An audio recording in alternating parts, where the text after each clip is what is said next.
يا اخوان بلال رضي الله عنه، بلال العبد الحبشي، احبتي في الله، بلال يسحب في رمضاء مكة ويسأل سؤال: كيف صبرت على البلاء؟ يا بلال كيف صبرت؟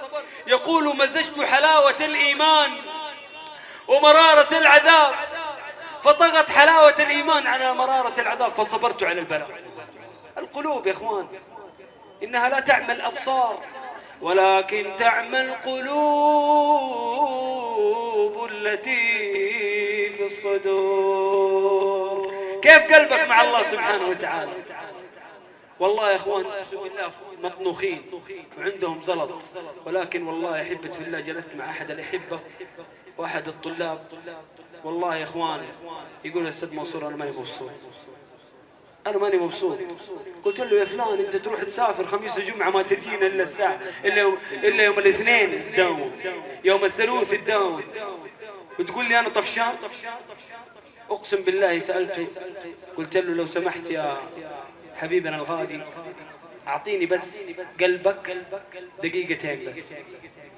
وقرأت عليه كلام الله سبحانه وتعالى، قرأت عليه: الذين آمنوا وتطمئن قلوبهم بذكر الله، الذين آمنوا وتطمئن قلوبهم بذكر الله، ألا بذكر الله تطمئن القلوب،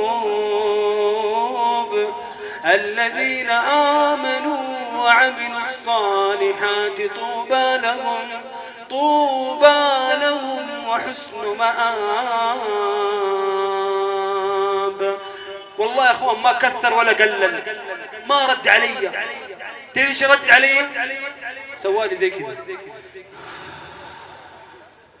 وجد الراحة بعد ما قرأت كلام الله. قلت له: مبسوط الآن؟ قال: أستاذ منصور أبغى استقيم. كيف التزم؟ أشوف كيف. الذين آمنوا وتطمئن قلوبهم بذكر الله،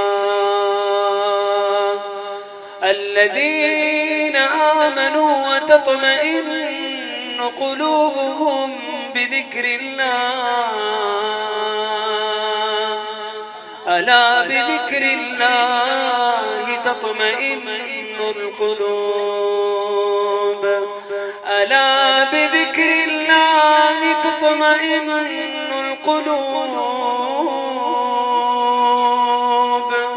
الذين آمنوا وعملوا الصالحات طوبى لهم، طوبى لهم وحسن مآب. تبارك الذي نزل الفرقان على عبده ليكون للعالمين نذيرا.